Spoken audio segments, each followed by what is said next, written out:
ស្គាល់មុខស្គាល់មាត់មិនស្គាល់ចិត្តរាប់អានជាមួយអ្នកណាក៏ដោយត្រូវតែចងចាំនៅដំបូន្មានទាំងនេះជាពិសេសចំណុចទី6ទី1បើអ្នកមិនពូកែស្គាល់អ្នកណាក៏អត់ប្រយោជន៍ដែរទោះបីជាស្គាល់មនុស្សច្រើនយ៉ាងណាវាគ្រាន់តែជាឈ្មោះក្នុងបញ្ជីរបស់គេតែប៉ុណ្ណោះព្រោះអ្នកគ្មានប្រយោជន៍អ្វីសម្រាប់គេឡើយដាច់ខាតកុំរត់ដេញតាមចាប់សេះអសោះទុកពេលវេលាដេញតាមចាប់សេះនោះមកដាំស្មៅវិញ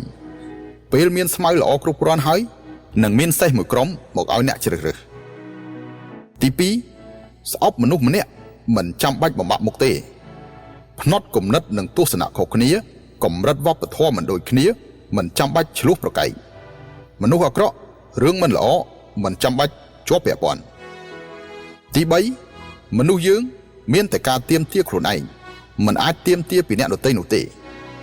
តាមពិតនៅលើโลกយើងនេះមានតែ3រឿងគត់គឺរឿងខ្លួនឯងរឿងអ្នកដទៃនិងរឿងរបស់ព្រះរឿងរបស់ព្រះគ្រប់គ្រងមិនជាប់រឿងអ្នកដទៃមិនអាចគ្រប់គ្រងបានអញ្ចឹងហើយមានតែគ្រប់គ្រងខ្លួនឯងឲ្យបានល្អទី4រៀនធ្វើជាអ្នកពូកែស្ដាប់មិនដណ្ដើមនិយាយមិននិយាយច្រើនមិននិយាយសម្ដីឥតប្រយោជន៍ការស្ដាប់មិនត្រឹមតែធ្វើឲ្យទំនាក់ទំនងល្អប្រសើរឡើងកាត់បន្ថយការយល់ច្រឡំប៉ុណ្ណោះទេវាក៏ធ្វើឲ្យយើងអាចផ្លាស់ប្ដូរមូលដ្ឋានគិតយល់ដឹងអំពីគេបានផងដែរដូច្នេះទោះបីជាអ្នកនិយាយពូកែអាចយកឈ្នះទស្សនិកជនបានក៏ដោយប៉ុន្តែអ្នកស្ដាប់ពូកែវិញគឺអាចយកឈ្នះបានមិត្តភក្តិទី5មនុស្សល្អទទួលផលល្អប៉ុន្តែបើល្អពេកមិនបានផលឡើយចិត្តល្អវាថ្លៃខ្លាំងណាស់មិនអាចឲ្យតែស្គាល់គ្នាប្រគល់ឲ្យគេនោះទេអ្នកត្រូវដឹងថានៅលើโลกនេះ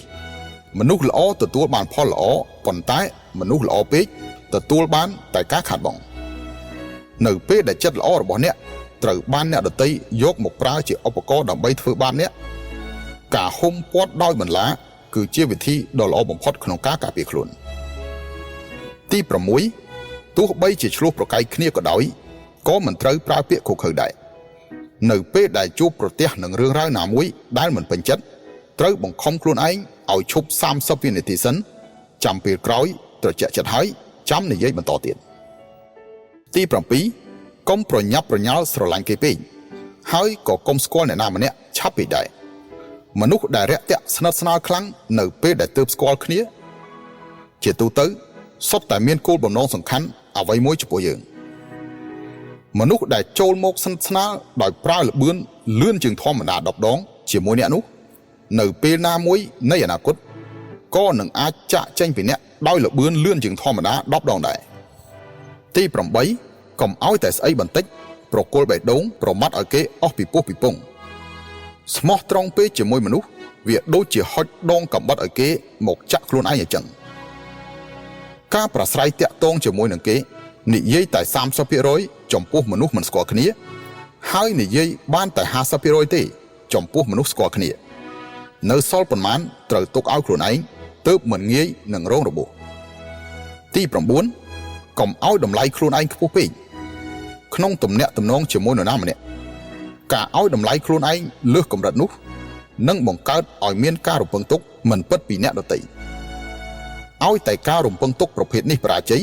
អារម្មណ៍នៃគម្លាតដ៏ខ្លាំងប្រភេទនោះនឹងធ្វើឲ្យមនុស្សខកចិត្តយ៉ាងជូរចត់បើគិតថាដំបូន្មាននេះមានប្រយោជន៍សូមចែករំលែកបន្តទៅឲ្យមនុស្សជាទីស្រឡាញ់របស់អ្នកផង